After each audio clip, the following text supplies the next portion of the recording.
Hello, everybody. It is me, Pacific. Wow, Tuesday morning and it's freezing cold. I don't like winter. It's coming. We had such a beautiful fall, and it is coming.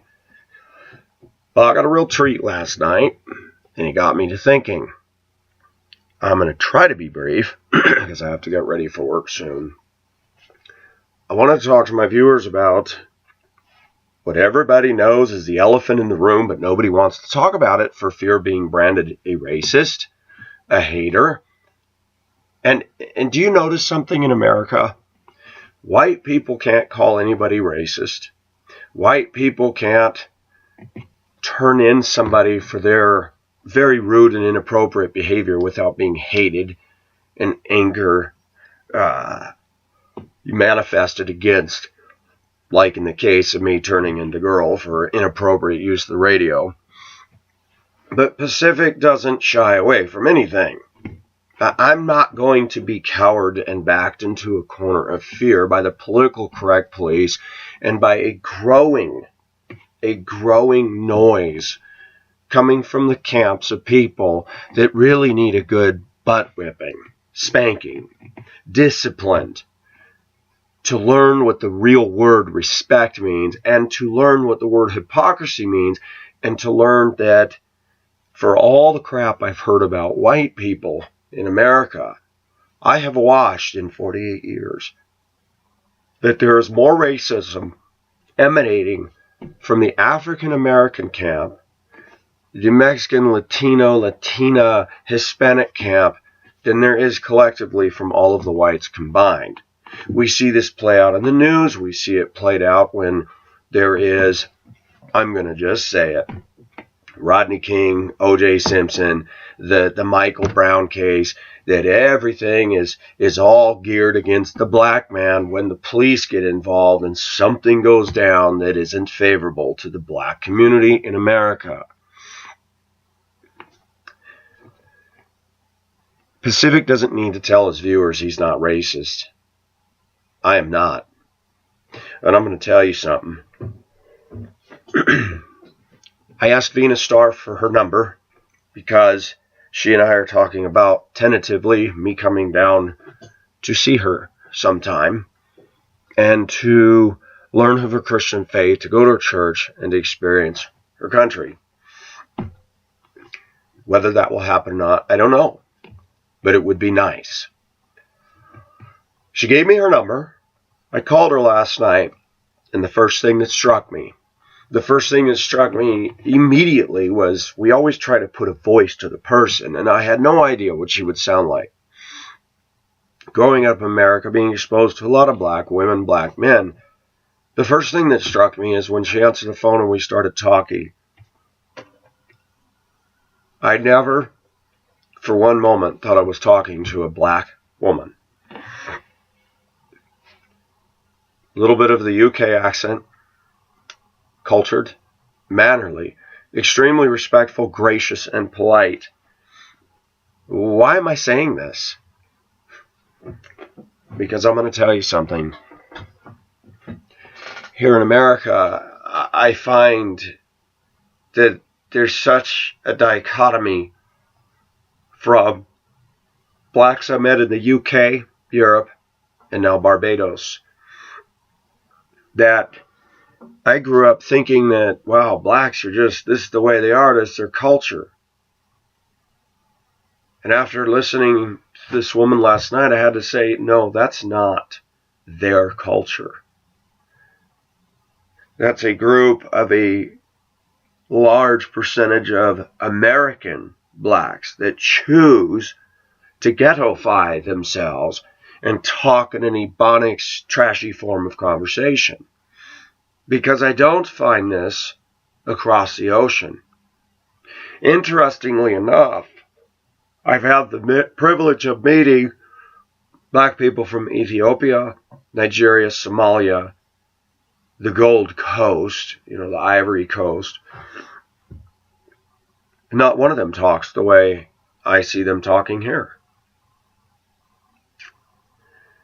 I told you about the gal that I work with, and other people come up to me in the last week and said, Don't feel bad.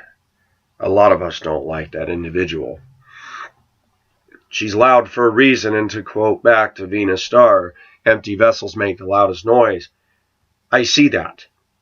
I got to get attention on the radio. I got to get attention in the break room. Two people can have a quiet conversation. She'll walk right by them and yell and over-talk over them to say something across the room. You just want to turn around and say, do you have any couth? Or do you even know what that word means? Why are so many black women so absolutely hardened, hateful, loudmouth, obnoxious, ghetto speaking, and at all that, they think they're all that in a bag of chips? No wonder many black males, and here's the rub, many black men that I even work with shy away from those women and go, not for me. I've seen a lot of black men that are scary. They have babies. They leave the child. They use women like a piece of toilet paper. But I've also seen black men that are kind, big as a teddy bear, and yet soft-spoken. They just want to be loved by a nice woman. They said, man, I don't want to date anybody in my race.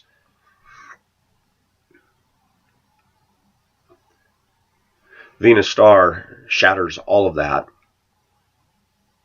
It's all about environment, isn't it? It's all about how you're raised. It's all about what you're taught. She's no dummy. Pacific has been an interesting position because of the roads that I've traveled down in my life.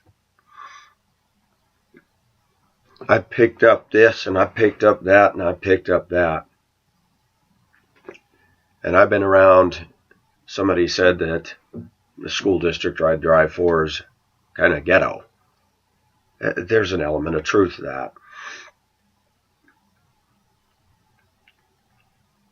Yesterday I covered a route. Junior high kids. White, black, Asian, Mexican, all together. 50 students. It's raining. I've never done the route before. They were polite. They sat down. There was not one piece of trash on the bus. And when they all got off, they said, thank you. Whoa. Did you know we're living in a time where when somebody actually shows kindness, I'm shocked? No joke. I said, man, you guys are awesome. I said, you guys are awesome kids. You guys are great. Are you going to be our driver? I said, I'm actually covering this day because there was no athletics today. Man, we wish you could be our driver. You're nice. They're shocked too. I will tell their driver, you got a good group of kids there. You better buy them all candy bars or something because you just don't see kids like that. Yeah, Pacific is very shocked when somebody's kind, and they don't have a motive. I work with black women, and I am nice. One of them is a sister. She's nice, but unfortunately she'll go and sit at the table with some of the most offensive, hateful black women. And I'm thinking, gosh, she's a sister in Christ. She's always nice to me. She calls me, hey, brother. But she still has that culture affinity. And you won't hear her talking quite like them, but they've had their effect on her as well.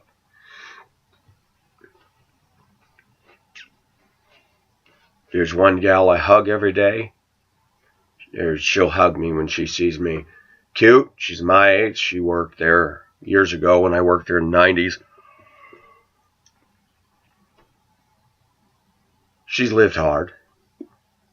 She can be very sweet, but she's got that whole ghetto talk. She won't date a guy without money. For her, dating or involving with another man has a motive. And it's sad, because many times I look at her and I think, gosh, isn't that too bad? She's ruined. Because men aren't going to look at her as, oh, here's somebody I'd like to have a long-term relationship with and invest in and really give her the love that she needs.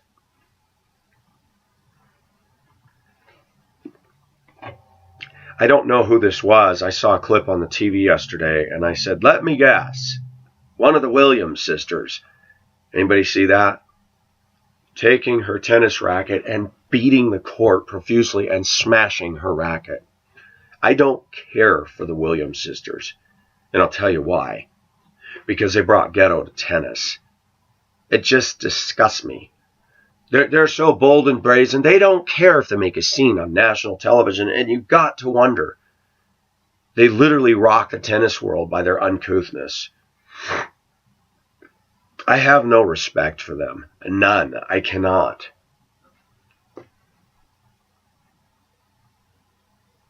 When I had a student on my bus last year that showed up from Virginia, I knew she was different. She had a bit of an accent. She was very polite.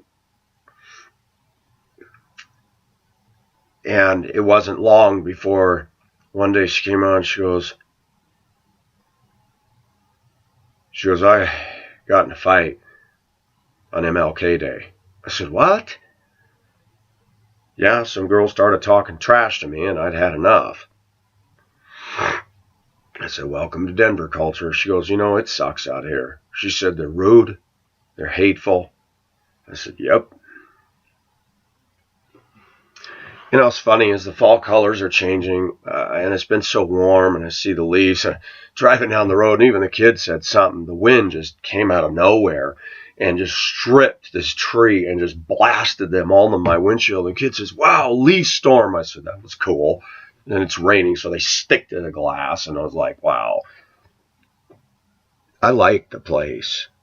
Denver's got old buildings. There's a personality to the city here. And I always tell people, it's not the place. It's the people that make it or break it.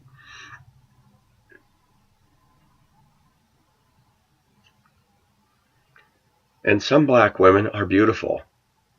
When I pulled up at this school to cover the route, I got out to talk to the bus in front of me. It was one of our other terminals, and one of the black women I remember from many, many years ago had her bus aide, and I said, wow. I said, you are pretty in the face. And her driver says, isn't she beautiful? I said, she is. She goes, thank you so much. Cute face. And it's sad. Many black women are stunning. They're beautiful, nice skin. I'm very preferential to dark skin. Always have been. And yet, there's an invisible wall there. And when I was talking to Venus Star last night, she said, I'm normally very shy. She goes, I'm not outgoing. She said, but with you, from early on watching your videos, I thought, I want to meet this guy. I want to meet him. We discussed. I said, well, your reaction to my video, Wine, Women, and Song, contrasted to a 30-something-year-old white woman. I said, we're such polar opposites. And I said, one claims to be closer to the Apostle Paul than I am and so godly. And I said, her attitude is anything but godly. I said, you've watched that video 3 times and said it will always be your all-time favorite. She goes, I like it because it's real. She said, I'm not self-righteous. She says, because I have my struggles too. I said, I would never know it by the letters you write. The thing is, the more exposure I get to people outside this country, that is educating me about what's inside here. That there's a lot of dysfunction and damage within our borders. And I struggle with the African-American hateful dynamic. There are bus drivers from our other terminal. They won't even wave at me because I'm white. I worked there years ago. I saw this play out. They only talk to black people. They only be nice to black people. It's interesting what Jesus has to say about though greeting only those who greet you. Well, even the pagans do that. And I'm guilty of some of that today because people are so hateful. It's like, you know what? For me to even try to be nice to them, they're not going to respond to that, so don't. But I don't just go and, oh, there's all the white people. I'm going to go sit over there. I find it funny. I stand at the counter every day and people come to me. A black woman who's a Jehovah's Witness, she right away doesn't fit in with the group because a lot of people look at the Jehovah's Witnesses as a bunch of weirdos. And yet she and I have had some pleasant conversations. And she's a beautiful woman. And admittedly, she has more morals than most of the people in that room. But Pacific doesn't go and sit at one table and hang out with his own kind. Pacific likes to, what I call cross-culture. And I had this discussion with somebody the other day. I said, there's very few of us at cross-culture. I said, you look around in that room, and I said, it's the unbelieving world that kind of, sorry, you guys are going to get mad at me, but I started reading a book by Rush Limbaugh. And I've been reading a little bit in the evening before I retire at night, and he's very good. He had some profound things to say about abortion. He says, do you notice how the feminists get really mad that when somebody tries to counsel a woman for not having an abortion? And he said, abortion is all about money. He even said that when they came out with the RUB 486 pill, the pill you could take, that the abortionists were against it because ultimately it would take money away from the abortion clinics. But when they realized they'd be contradicting themselves, they suddenly shut up about it. He says, when any issue, follow the money trail. He talked about the amount of money that's made every year for 1.5 million abortions in America. And I'm going to say something. I'm going to say something I haven't said before because it just kind of has morphed as time goes on. We wonder why women are so aggressive and becoming more violent. Hello? If you can murder your child in your womb, that's an act of violence. Hate to tell you that, sweets. No wonder women are becoming violent. They've just calloused their conscience. They call a baby a fetus. They get rid of it, and they move on. Nice, huh? There's no difference between that and a Jeffrey Dahmer and a serial killer and a murderer that just goes out and plots to kill somebody. It's the same darn thing. Hypocrisy is so deep and wide in this country. Every morning I got to be subject to standing in a break room and hear one ghetto girl go, ha, ha. I want to go, man, you're older than me. What is your problem? Other people they look over at her, they look at me, and they go, oh. Yeah, and I quietly say, God, ghetto? I hate it.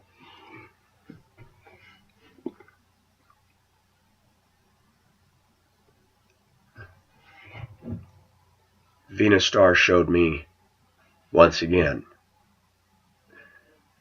that when you have good family, when you have good exposure to knowledge, education, wisdom, and most importantly, a connection to God, guess what? You tend to do better.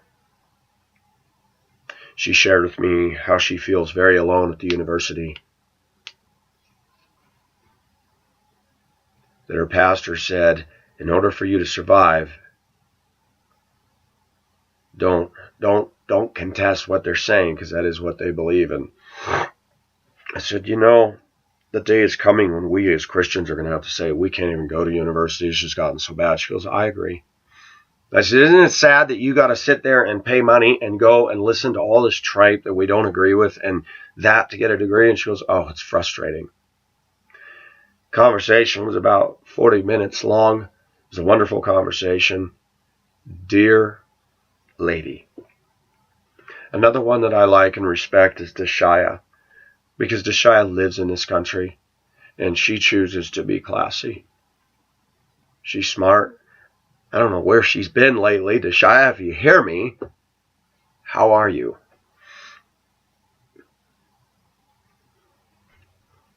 No, Pacific isn't racist.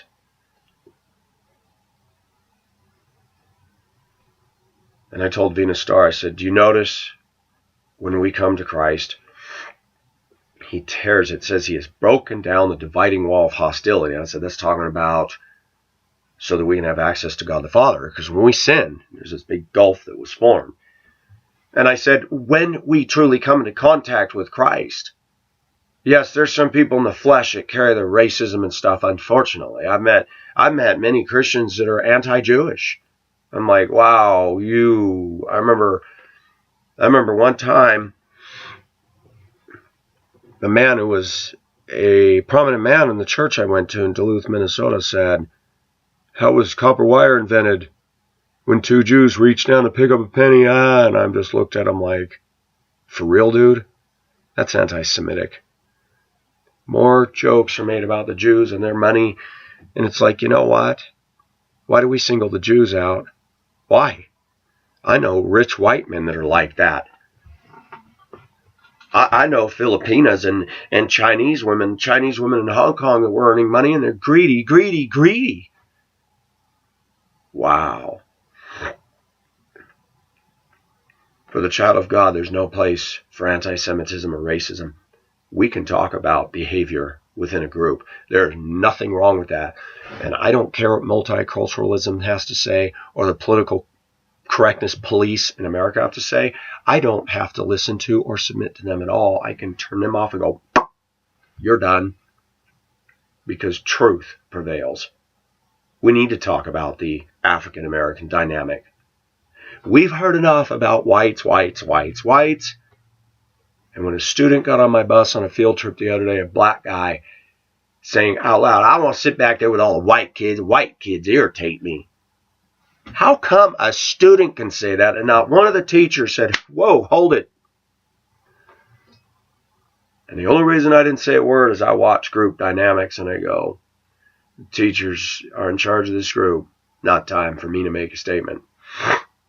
I know viewers would say, well, you could have. No, I'm paid to drive the bus. Now, if I was in the classroom, I'd say, whoa. If I was the teacher, I would have said, Excuse me, young man.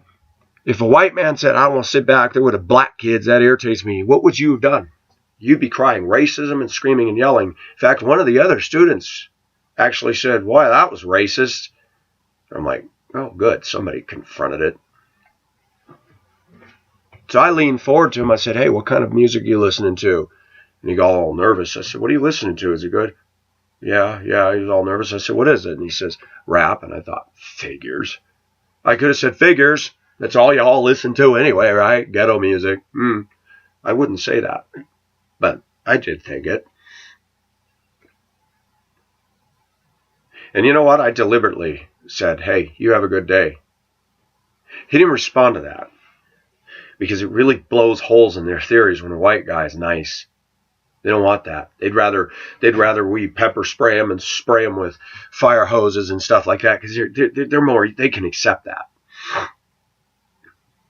But I'm gonna tell you something. Not all whites are racist at all. If anything, whites have been over backwards to accommodate some of their foolishness. I'm sorry, but it was white people who really got affirmative action off the ground, too. We have our sins and we have our faults. But we're not all to blame for everything. A lot of African American communities keep the racism alive and well, and they're very comfortable with that because they can play the victim. One of the questions I'd like to ask the African American community is how come so many black women are on welfare and having babies and overweight and have attitudes, and how many black men are doing drugs and getting in jail and getting in prison? That's all my fault? I don't think so. No. Venus Star and many blacks I met in Hong Kong One that came over from, what country did he come from? He was a big, big black man, carried his Bible. I had pleasant conversation with him. Same thing. He didn't talk the way they talk over here. I've met blacks from the UK, men and women. They were first class. Yeah. I got to go get ready for work, folks. But Pacific has something to say about this. Talking to Venus Star was a treat. What a lady. What a neat person. It is our prayer that God will work things out so that I can go down and see her and stand on her shore. I like it. She talked about Maharani, and she says, I refer to her as Lady Maharani. And I said, that's cool. This channel isn't just a waste of time. God has allowed me to connect with people that is only by His divine providence that are worth connecting to. People that are a cut above, have some class, have some maturity, have some commitment to God, and they're nothing like what I see here. They're not self-righteous, stuck up, full of themselves. And I'm going, God, thank you. It is my prayer that this channel will take me somewhere closer to Him and to people that want to get closer to Him. That's why this channel continues. This channel reminds me every day, you're loved by God, Pacific. You're a child of God. Ignore these scat, troll, hater people. God is not blessing them. Not their junk that they write, not their foul attitude. He's not. God is not in that. God is not in that at all. Something to think about. Happy Tuesday, everybody. This is Pacific signing off. Bye-bye.